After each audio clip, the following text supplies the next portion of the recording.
My son sent me a text that was supposed to keep me out of my grandson's graduation dinner. Instead, it ended 20 years of me quietly paying for a family that had learned to accept my money, while slowly forgetting my place at the table. My name is Dr. Samuel Whitaker. I am 69 years old, and for most of my adult life, I was a cardiothoracic surgeon at Emory University Hospital in Atlanta, Georgia. I spent decades holding human hearts in my hands. I learned how fragile they are. I learned how stubborn they can be. And I learned that when something is blocked, you cannot pretend it will fix itself. You either repair it or you cut around it.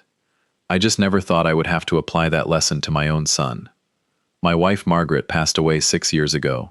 Cancer took her slowly, then all at once. Anyone who has lost a spouse understands what I mean by that. One day, you are making appointments, organizing medication, watching for good days. Then suddenly, the house is quiet, in a way that feels almost physical. Her coffee mug was still in the cabinet. Her gardening gloves were still on the shelf by the back door, and her roses still bloomed every spring along the fence, bright red and stubborn, like she had planted pieces of herself in the soil and told them not to leave me completely. Since Margaret died, I had lived alone in that house. Not lonely every minute. That is not how grief works. Some days were peaceful. Some mornings, I sat with my coffee and felt thankful for the years we had. Other nights, I walked past her side of the closet and felt like the floor had shifted under me. But through all of it, I had one thing I looked forward to: my grandson Noah. Noah was 22 that May, graduating from Georgia Tech with an engineering degree. He was bright, steady, polite in that quiet way that never needed applause. He reminded me of Margaret. Not just in his eyes, though he had those too, but in the way he did the work without announcing it to the room. I had been proud of him since the day he learned to tie his shoes. So when graduation weekend approached, I assumed I would be there. Not as a guest, not as an afterthought, as family. That was my mistake. It was a Thursday evening in late May of 2026. I was sitting in my study, going through some trust documents I had been avoiding for weeks. The sun was setting outside the window, turning the walls a soft gold, and Margaret's roses were moving slightly in the breeze. Then my phone buzzed. It was Michael. My son rarely sent long messages unless there was a problem, a request, or something he did not want to say out loud. This one was long. I put on my reading glasses and read it slowly. Hey Dad, Ashley and I have been talking about Noah's graduation weekend. Her parents are flying in from Dallas, and her sister's family is coming from Phoenix. Her brother is coming from Seattle too, so the house is going to be packed. We want the dinner to feel intimate and focused on Noah. Ashley thinks it might be better if you come to the ceremony, then head home before dinner. We'll send pictures and FaceTime you when Noah opens gifts. I know it's not ideal, but it's what works best for everyone. I read it once, then again, then a third time, because sometimes your mind refuses to accept what your eyes have already understood. I could attend the ceremony. I could watch my grandson walk across the stage. But when it came time to sit down, eat dinner, take family photos, and celebrate inside the home I had paid for, I was being asked to leave. The excuse was space. The truth was Ashley. Ashley had never said it directly, because people like Ashley rarely do. But I knew. She was embarrassed by me, by my old Volvo, by my plain navy suits, by the fact that I still changed my own oil sometimes and preferred a quiet diner to whatever restaurant she was currently pretending to love. She wanted a polished family, a clean image, successful, stylish, modern. And I, apparently, did not match the picture. I looked at the framed photo of Noah on my desk. He was 11 in that picture, holding a fishing rod at Lake Lanier, grinning like he had just won the world. I had paid for his education. I had helped provide the roof over his head. I had signed check after check because I believed that was what fathers did when they could. And now, the people who had never paid for the house were welcome to fill it. But I was not. That was the moment I finally understood. I was welcome when I was writing checks. But when I wanted a seat at the family table, there was no room left for me. After I read Michael's text, I did not move for a while. I just sat there in my study, holding the phone in my hand, staring at the words until they stopped looking like a message and started looking like a diagnosis. The room was quiet, except for the old clock on the mantel. Margaret had bought that clock at an antique shop in Savannah during one of our anniversary trips. She used to say every home needed one thing that reminded people time was passing. That evening I felt every second of it. I set the phone down and looked at the framed photograph on my desk. Noah was 11 in that picture. He was standing beside me at Lake Lanier, holding a fishing rod almost taller than he was. His hair was a mess, his front teeth were still too big for his face, and he was smiling like he had just pulled a miracle out of the water. I remembered that summer clearly. Margaret was still alive then. She sat on the porch with a glass of iced tea, laughing every time Noah shouted for help with his fishing line. Michael had been there too, but he spent most of the afternoon on his phone, taking calls, telling us a client emergency had come up. Ashley complained about the mosquitoes. Noah was the only one who seemed fully present. That was one of the reasons I never hesitated when it came to him. When Noah got into Georgia Tech, I paid the tuition without being asked twice. Engineering was not cheap, but I had planned for it. I paid for his books, his meal plan, his apartment near campus, and the small monthly amount he used for groceries and gas. I never called it a burden, it was a privilege. There is a special kind of joy in helping a young person build a future, especially when that young person is grateful without being trained to perform gratitude. Noah never treated my help like something he was owed. He called after every semester. He sent me photos of projects he was working on. Once, he mailed me a handwritten note after I covered a summer course he needed. Michael never mailed a note. Ashley certainly did not. And still, I kept helping. 4 years earlier, Michael told me they wanted to move to Alpharetta. Better schools, better neighborhood, better image. Ashley used the word image more than once, though I doubt she realized it. They had found a house they loved. What they did not have was enough money to buy it comfortably. So I purchased the property through my living trust and allowed them to live there rent-free. No lease, no monthly payments, no formal arrangement beyond my belief that I was giving my son's family stability. That was my mistake. Stability, when given to people who respect it, becomes a foundation. Stability, when handed to people who expect it, becomes entitlement. At first, the requests were reasonable. A few repairs, new appliances, a safer backyard for family gatherings. Then Ashley's tastes began expanding faster than Michael's income. The kitchen needed to be opened up. The countertops had to be quartz. The cabinets needed to be custom. The living room felt too closed in. The guest bathroom looked dated. The primary bathroom, according to Ashley, was embarrassing. That was her word. Embarrassing. I wrote checks for contractors, plumbers, electricians, flooring crews, and designers whose names I never remembered. I paid because I told myself I was helping Michael build a home.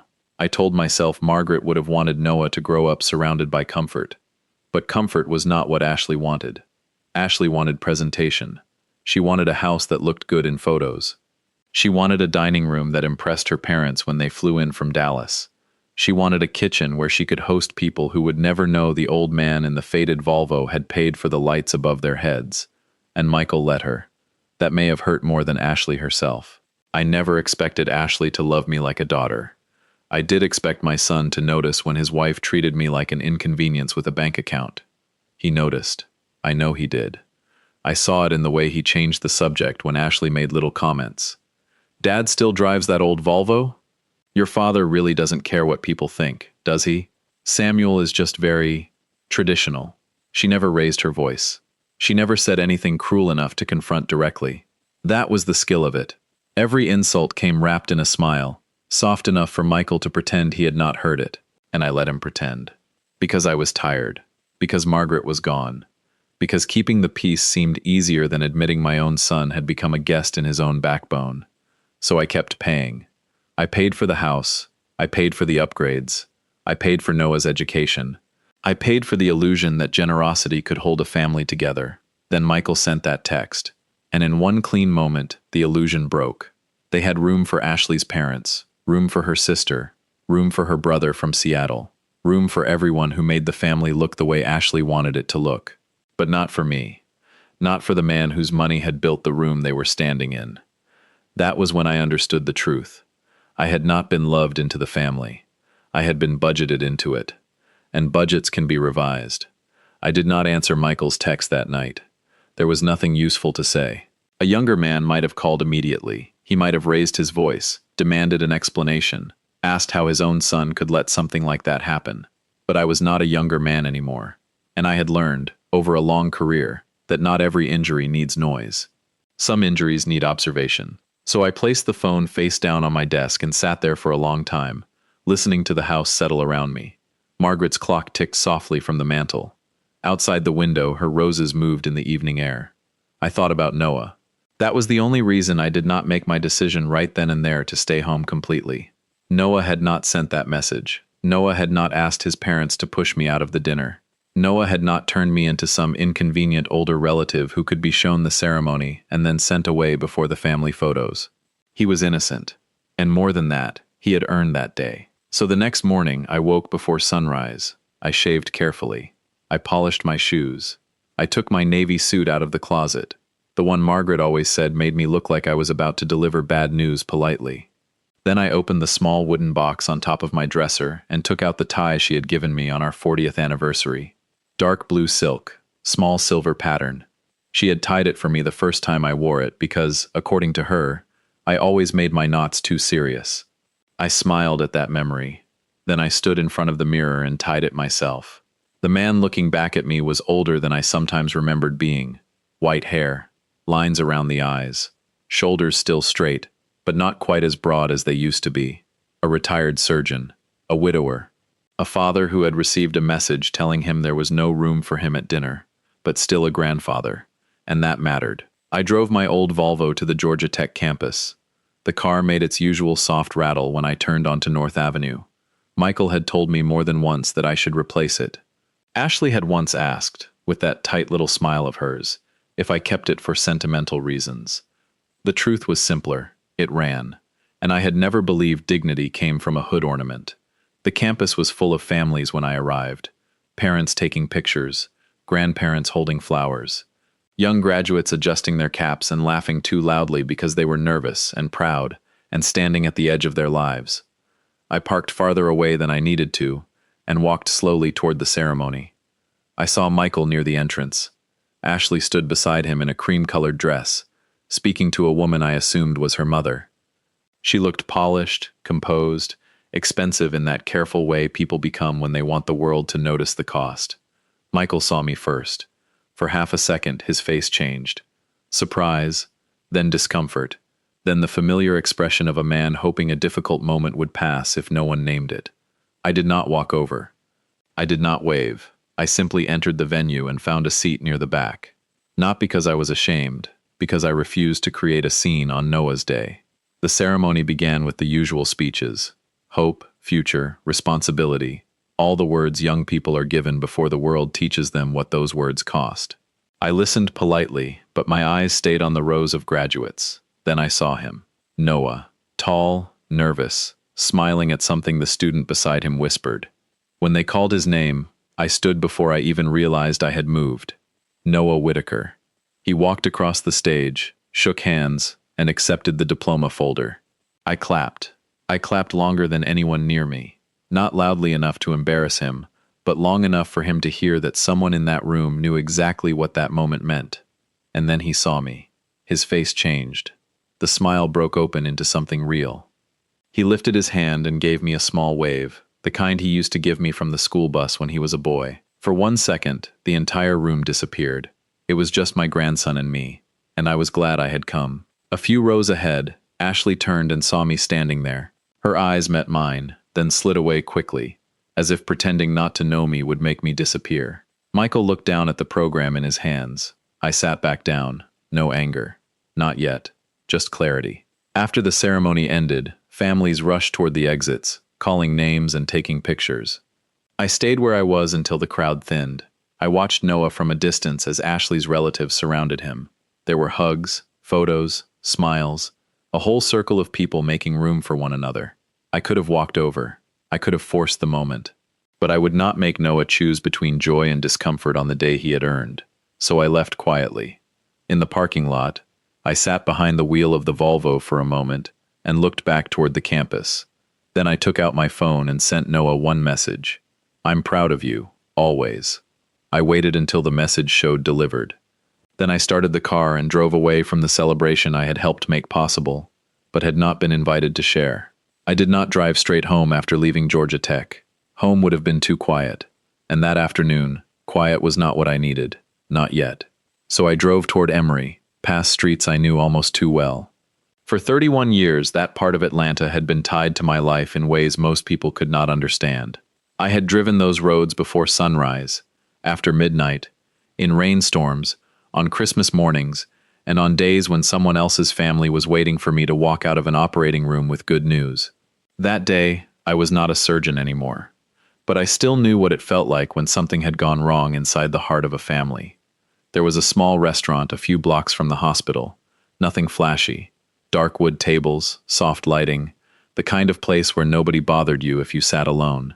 Margaret and I used to go there after long weeks, when I was too tired to talk and she was patient enough to sit with me anyway. I asked for a table in the corner. The hostess gave me a careful smile, the kind people give older men eating alone. I ordered coffee first, then soup, then a simple piece of grilled salmon I barely tasted. Across from me, the empty chair stayed empty, and for a while, I let myself imagine Margaret sitting there. She would have listened to the whole story without interrupting. Then she would have reached across the table, touched my hand, and said, "Samuel, be careful. Don't punish Noah for what his parents did." And she would have been right. Noah was not the problem. Noah was the reason I had stayed patient as long as I had. So before I made a single call, I took out a small notebook from my jacket pocket and wrote one sentence at the top of the page. Noah remains protected. I underlined it twice. Then I started. The first call was to my bank. I had held accounts there for more than 20 years, long enough that I did not have to explain who I was. The account manager, Denise, answered with the same professional warmth she always used. "Dr. Whitaker, what can I do for you today?" "I need to stop all automatic transfers connected to Michael Whitaker and Ashley Whitaker," I said. There was a brief pause. "All of them, sir?" "All of them." I listed them one by one. Household support, renovation reimbursements, utility assistance I had quietly covered during Michael's slower consulting months. The emergency fund Ashley had somehow started treating as a lifestyle account. Denise typed as I spoke. "And the account connected to Noah?" she asked. "That stays exactly as it is," I said. "Noah's trust is not to be touched. His graduation gift remains separate. Nothing connected to him changes." "Understood." Her voice softened just slightly. Not enough to be unprofessional. Just enough to remind me that people can hear more than you say. Should I process the changes today? Immediately. By the time I ended the call, the coffee in front of me had gone cold. I looked out the window at the late afternoon traffic moving along the street. People heading home. People late for appointments. People living ordinary lives while mine quietly shifted direction at a corner table near Emory. The second call was to the contractor. His name was Frank Ellis, and he had been working on the renovation at the Alpharetta house for nearly 5 weeks.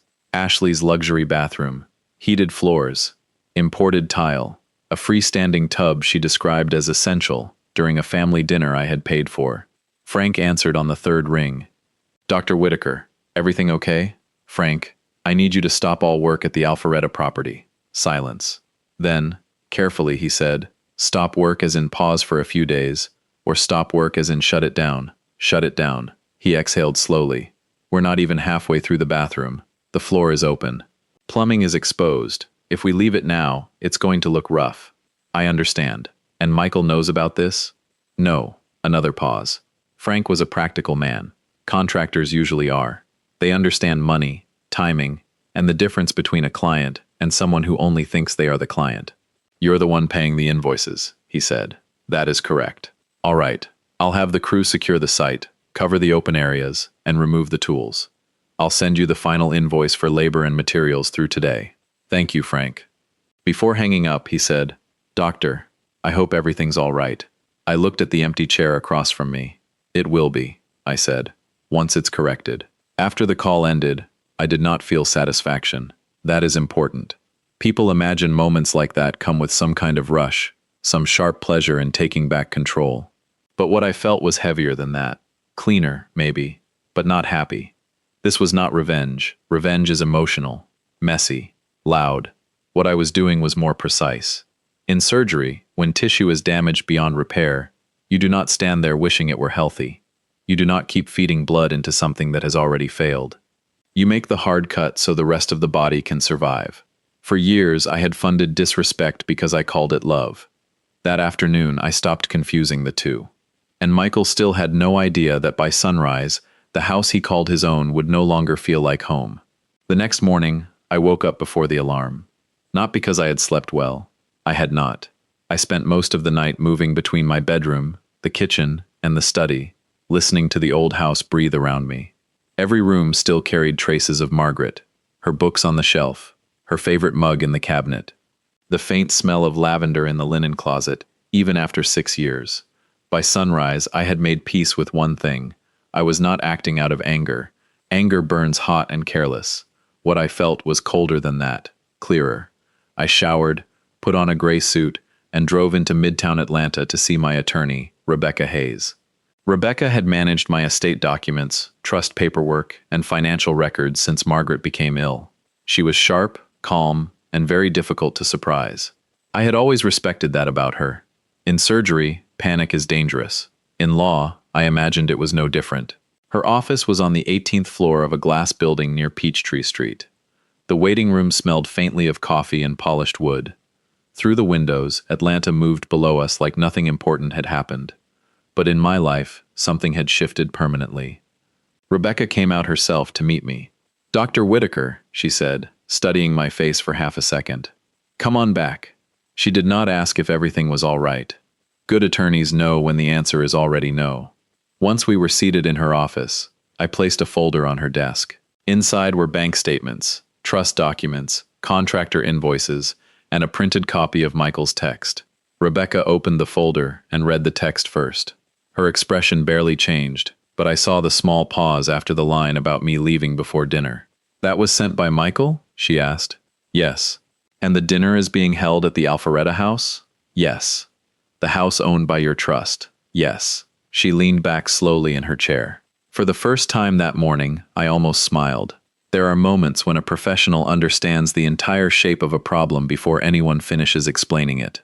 Rebecca had just reached that point. "Walk me through the property arrangement," she said. "The house is owned by the Samuel Whitaker Living Trust," I told her. "Michael and Ashley have lived there for 4 years. No lease, no rent, no written agreement transferring ownership. I allowed them to stay because they are family."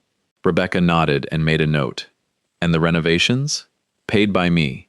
Directly to contractors. Kitchen, living room, bathroom upgrades.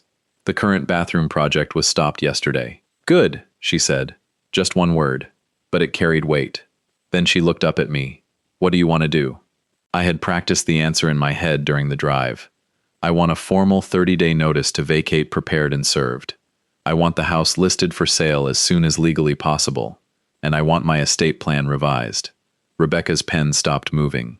"That last part is significant." "I know. You want Michael removed?" I looked past her for a moment, out at the city. When Michael was 8 years old, he used to take apart radios on the kitchen table, just to see if he could put them back together. Margaret would complain about the screws rolling onto the floor, but I was proud of him. Curious mind, steady hands. I did not hate my son. That was the painful part. "No," I said quietly. "I am not erasing him from my life. But I am greatly reducing what he receives. I will not leave the bulk of my assets to a man who allowed his wife to treat me like an inconvenience while depending on me to fund their lifestyle." Rebecca studied me carefully. "You understand this may damage the relationship." "The relationship is already damaged," I said. "I am trying to stop funding the damage." She nodded once. That was Rebecca's way of accepting the truth without decorating it. Then she asked the question I knew was coming. "What about Noah?" I answered immediately. "Noah remains protected." For the first time, Rebecca's expression softened. "Good. His trust stays separate," I continued. "Michael and Ashley are not to control it, borrow against it, influence it, or even receive updates about it. Noah gets direct access at the age we already planned. His graduation gift remains untouched." Rebecca wrote quickly. "Noah did nothing wrong," I said. "I will not punish him for his parents' choices." "That distinction matters," Rebecca said. "It matters to me." She began outlining the next steps. The trust owned the Alpharetta house. Michael and Ashley had no lease. They had never paid rent.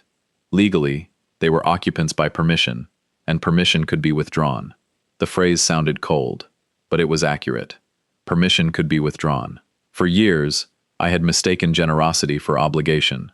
I had allowed Michael and Ashley to live as if my help had no conditions, no boundaries, and no memory. But every arrangement has a structure, even the ones families avoid saying out loud. Rebecca prepared the paperwork while I sat across from her, hands folded, listening to the quiet scratch of her pen. When she finished, she slid the documents toward me. Once you sign, I'll arrange service of the notice. I'll also begin revisions to the estate plan and isolate Noah's trust protections more clearly. I picked up the pen. For a moment, I thought of Margaret. She would have wanted peace. But she also would have wanted dignity. And she would never have asked me to keep paying for my own humiliation. So I signed, not quickly, not dramatically, just one signature at a time. When I handed the pen back, Rebecca said, "Are you sure?" I looked at Michael's text on the desk. Then I thought of that empty seat at the dinner table. "Yes," I said, "I am." By the time I left Rebecca's office, the first legal stone had been set in place, and Michael still believed I was just an old man with hurt feelings. By the time the dinner party began, my phone had already started lighting up. Michael called first. I let it ring. Then Ashley called. I let that ring too. A few minutes later, Michael called again. Then came the text messages. Short ones at first, then longer ones. The kind people send when they are not looking for understanding, only control. "Dad, what is going on? Why did the bank call about the transfers? Did you stop the renovation payment? Call me right now." I sat in my study and watched the screen glow on the corner of my desk. Outside, the evening had settled over Atlanta. The house was quiet except for the hum of the air conditioner and the old clock on the mantel. Margaret's roses were barely visible through the window, dark shapes moving gently in the night breeze. Somewhere in Alpharetta, in the house my trust owned, Ashley's family was sitting down to dinner. Her parents from Dallas, her sister from Phoenix, her brother from Seattle. All of them gathered around the table I had helped pay for, under lights I had paid to install, in a kitchen I had funded, because Ashley once said the old one was too closed off for hosting.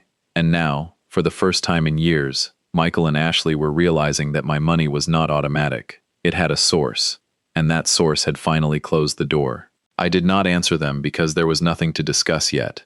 Michael would want to explain. Ashley would want to manage. They would say I misunderstood. They would say it was not personal. They would say the house was crowded and I was being sensitive. I had heard enough polite excuses to last the rest of my life. Then, at 8:17, my phone rang again. This time, the name on the screen was Noah. I answered before the second ring. "Hey, Grandpa," his voice was low. "Careful." The kind of voice a young man uses when he knows something is wrong, but does not yet know where to place his feet. "Hello, Noah," I said. There was noise behind him at first. Voices, laughter, dishes. Then it faded, like he had stepped outside or moved into a hallway away from the party. "Are you okay?" he asked. That question nearly undid me. Not because it was dramatic, because it was honest. "I'm all right," I said. "Congratulations again. I meant what I said. I am incredibly proud of you." He was quiet for a moment. "I saw you," he said. "At the ceremony. I saw you too. I wanted you there, Grandpa." Those 5 words landed harder than anything Michael had written. I leaned back in my chair and closed my eyes. For most of that day, I had been holding myself together with discipline. Old habits, surgeon habits. Keep the hands steady. Keep the voice calm. Do not let the room see the wound. But Noah was not the room. Noah was the reason I had come. "I know," I said softly. "No, I mean..." He stopped, then tried again. "I wanted you at the dinner too. I didn't know they sent that text. Dad didn't tell me until after the ceremony. Mom made it sound like you just decided not to come." Of course she did. Ashley had always been good at making her choices sound like someone else's behavior. "I did not want to put you in the middle of it," I said. "I'm already in the middle of it," he replied. "They're arguing in the kitchen. Mom says you're trying to punish everyone. Dad looks like he's about to be sick. And I don't understand how they thought this was okay." There it was, the shame in his voice. Not guilt, shame. There is a difference. Guilt says, I did something wrong. Shame says, I am standing too close to people who did something wrong, and I don't know how to separate myself from it. "Noah," I said, "listen to me carefully. What happens between me and your parents is not your burden to carry. But the money, your trust is untouched." He went silent. I continued before he could ask. "Your graduation gift is untouched. Anything I set aside for your future remains exactly where it is. Your parents cannot access it. They cannot control it. They cannot use it as leverage. You earned your future, and I will not let anyone else's behavior take it from you. I heard him exhale. It sounded like he had been holding that breath for hours. Thank you, he said. You do not have to thank me for keeping a promise I made long before today. Another pause. Then he said, very quietly, I'm sorry. No, I said, not for this. You do not apologize for a message you did not send, a decision you did not make, or a disrespect you did not choose. His voice cracked just slightly. I just wish Grandma were here. I looked at Margaret's photograph on the shelf beside my desk. So do I said, more than you know. For a little while, neither of us spoke. Then I told him, go back to your party, Noah. I don't really feel like celebrating. You should, I said. You worked for this day. Do not let adults with poor judgment steal it from you. That made him give a small, sad laugh. Okay, and Noah? Yeah? I'm proud of you, always. I know, he said. I love you, Grandpa. I love you too. When the call ended, I kept the phone in my hand for a long time. Michael and Ashley kept calling after that, but I did not answer, because the only person who deserved reassurance had already received it. The next morning, I was in my kitchen when Frank Ellis sent me a photo. No message at first, just a picture. His work truck was parked in front of the Alpharetta house. Behind it, 2 men were carrying toolboxes down the front steps. A roll of plastic sheeting leaned against the porch railing. The front door was open just wide enough for me to see the bright entryway Ashley had insisted needed new lighting the year before. Then Frank's text came through. All tools removed, bathroom secured, site covered. I looked at the message for a moment, then placed the phone on the kitchen table beside my coffee. It was done. At least, that part was. I knew Rebecca had arranged for the notice to be served that morning, but I did not know exactly when the process server would arrive. I had practiced patience for decades in operating rooms, but waiting inside your own family's collapse is a different kind of discipline. At 9:12, my phone buzzed again. This time it was Rebecca. Notice served at 9:08.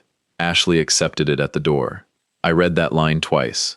Ashley had opened the door expecting, I imagine, another contractor. Maybe a delivery. Maybe one more person arriving to keep the house running around her. Instead, she had been handed 30 days. 30 days to leave the house she had decorated like a trophy. 30 days to explain to her parents why the lifestyle she had presented as success was actually built on my trust account. 30 days to face the difference between having a home and being allowed to stay in someone else's. I did not celebrate. I want that understood. I did not smile into my coffee. I did not raise a toast to myself. I did not feel powerful. I felt tired, but I also felt clear. And clarity, after years of pretending not to see what was in front of me, felt almost like mercy. 15 minutes later, Michael called. I let it ring twice before answering. Dad, he said, and his voice was already too loud. What is going on? Good morning, Michael. Don't good morning me. Some man just came to my house and handed Ashley legal papers. I took a slow breath. The notice explains the situation. The situation? He snapped. The situation is that you're throwing your son and daughter-in-law out of our home. No, I said.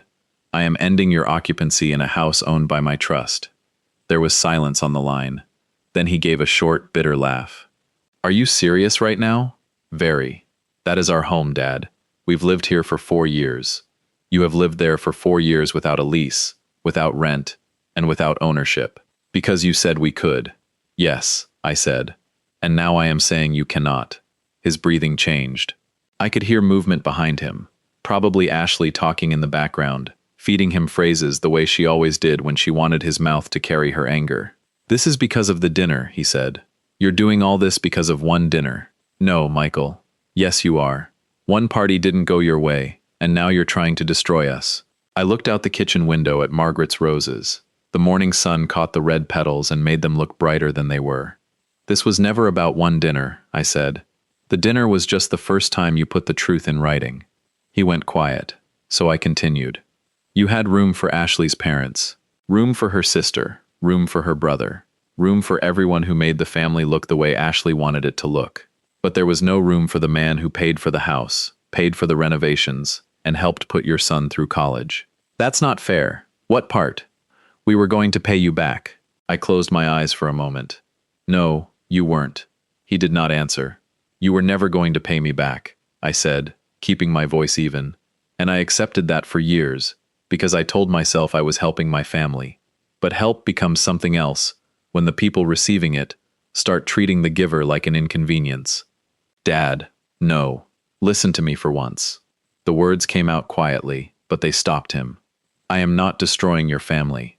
I am removing my money from an arrangement that taught you to confuse generosity with entitlement. In the background, I heard Ashley say something sharp.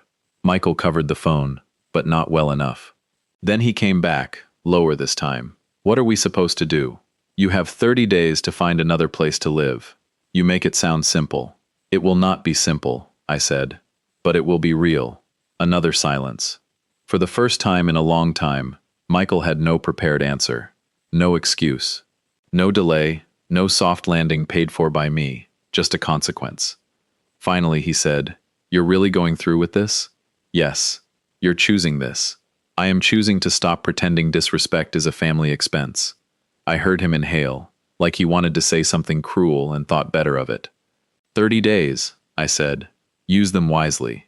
Then I ended the call. My hand stayed on the phone for a moment after the screen went dark, and somewhere in Alpharetta, inside a half-renovated house that no longer belonged to their future, Michael and Ashley were finally standing on the floor they had never paid for.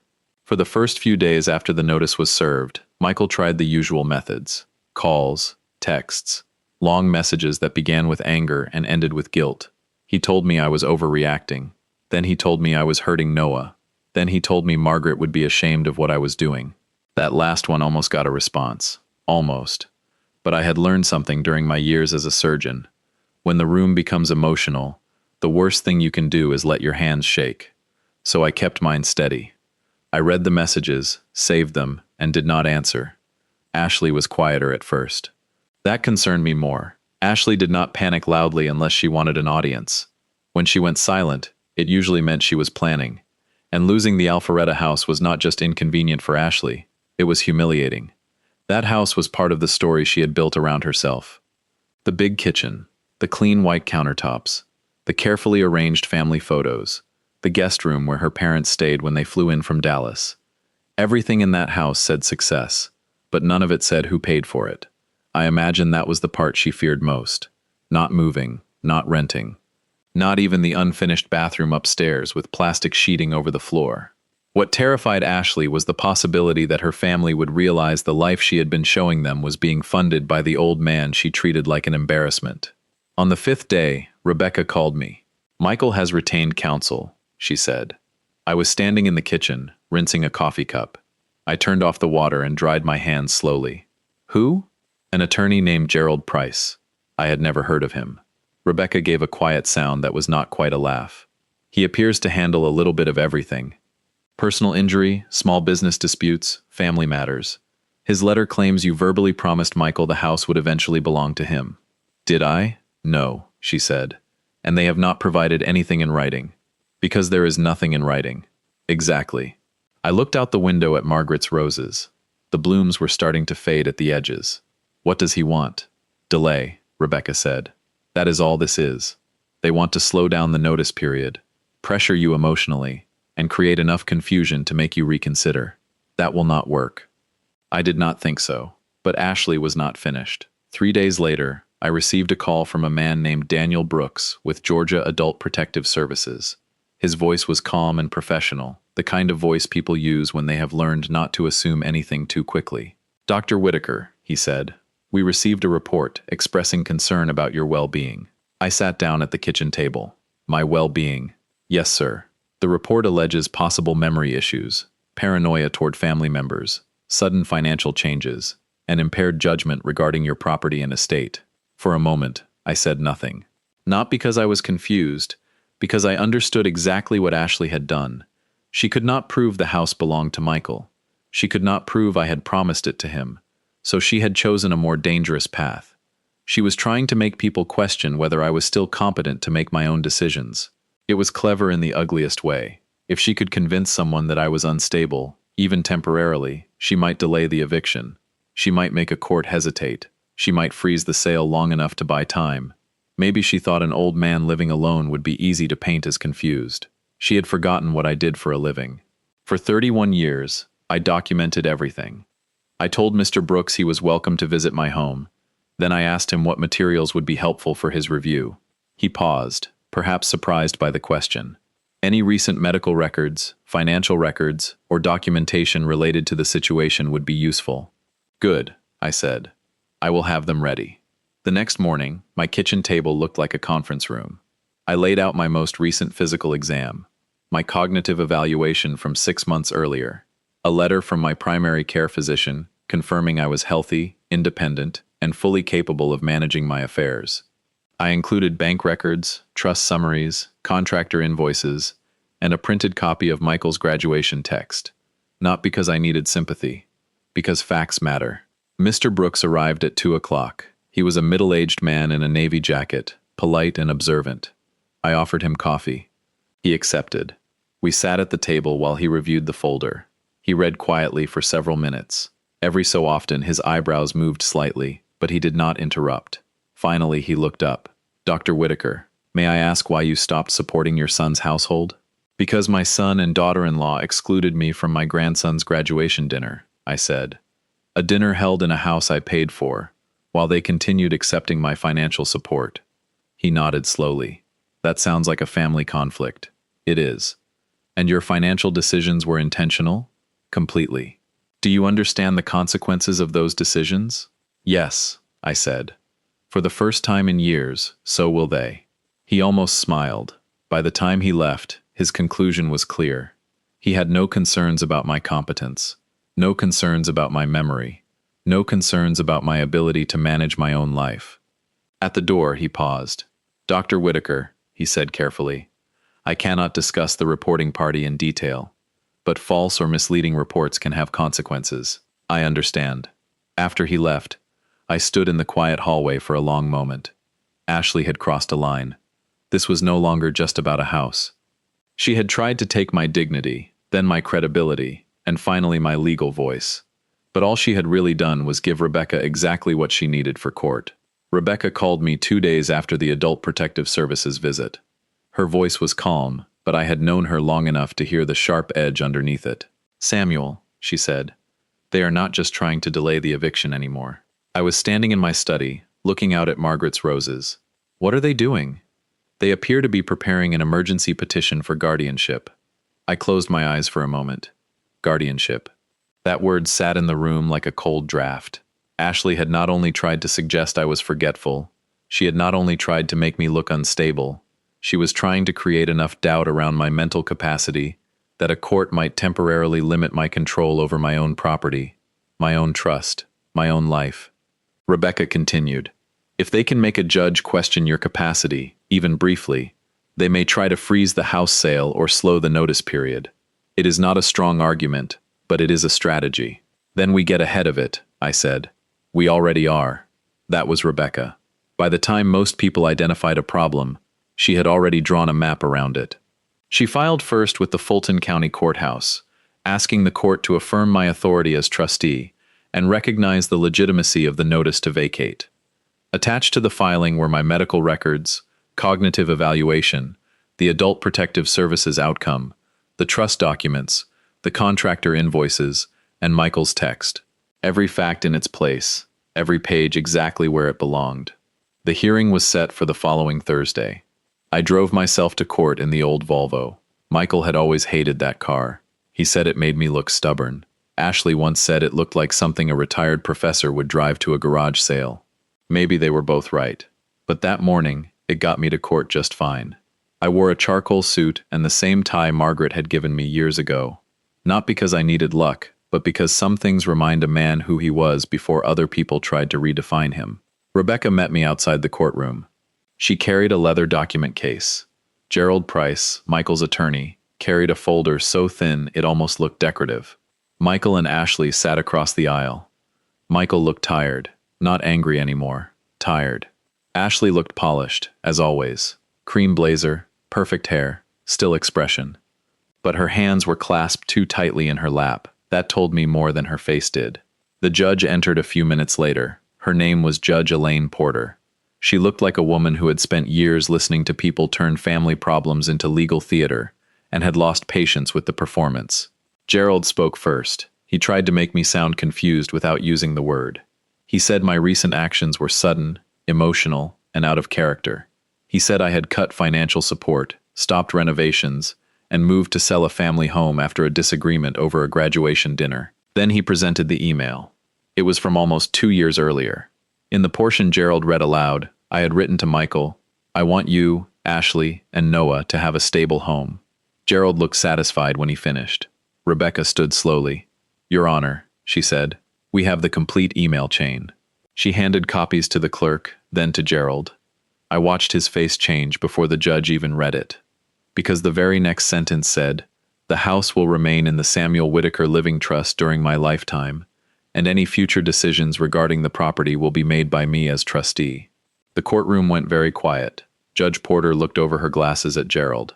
"Counselor, did you review the full email before presenting this excerpt?" Gerald cleared his throat. "We received the document from our clients in that form." "I see," the judge said. 2 words, but they landed hard. Then she turned to Michael. "Mr. Whitaker, you are asking this court to question your father's legal capacity.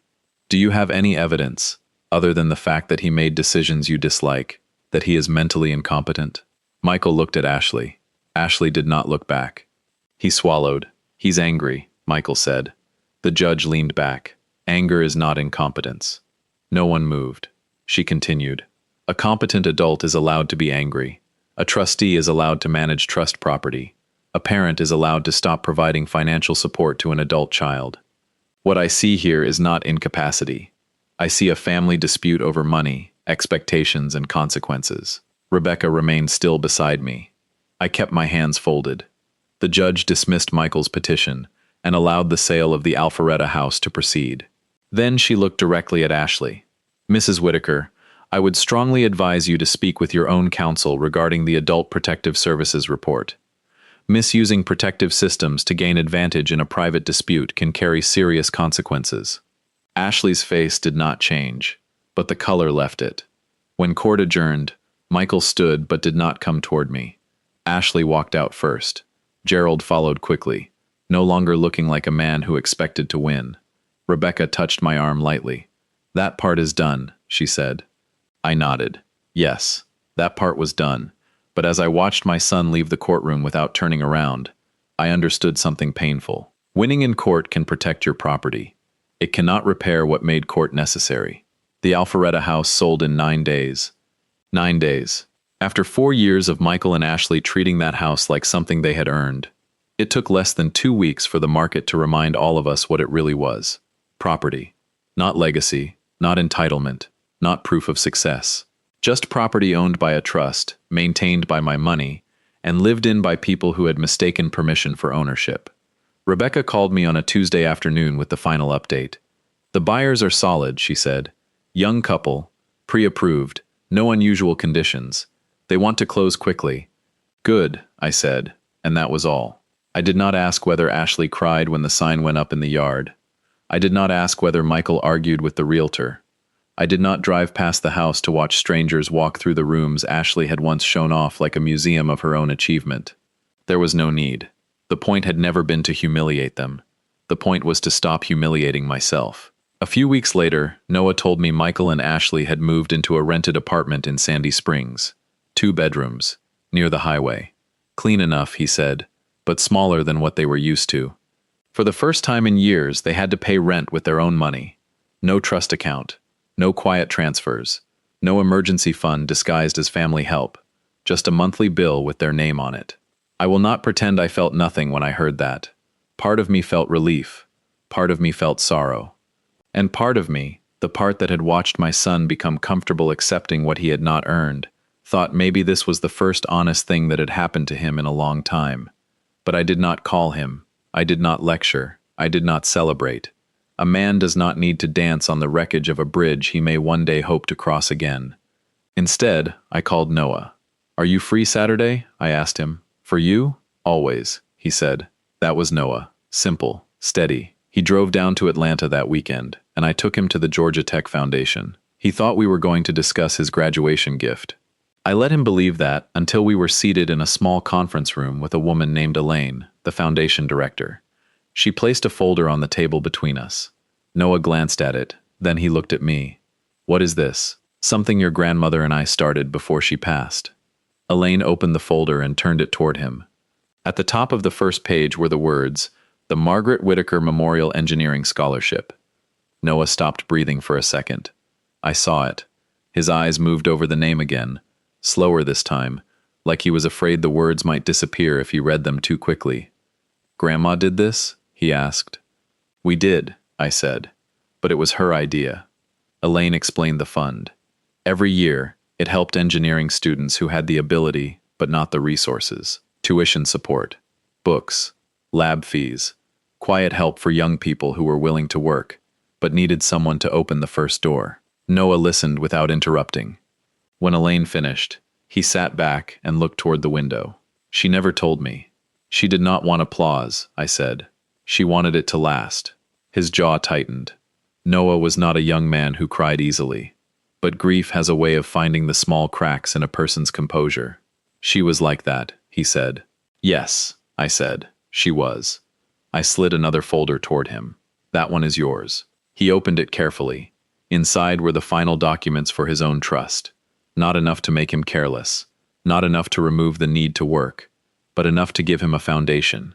Enough so that one bad year, one medical bill, one lost job, would not knock his life completely off balance. He read the first few pages, then looked up at me. "Grandpa, you didn't have to do this. I know, especially after everything with Dad. This has nothing to do with your father," I said. "You are not responsible for his choices." He looked down again, and this time his voice was softer. "I wish he understood that. So do I." For several months after that, Michael and I did not speak. Not because I hated him, because some silence is punishment, but some silence is space. And space was what we needed.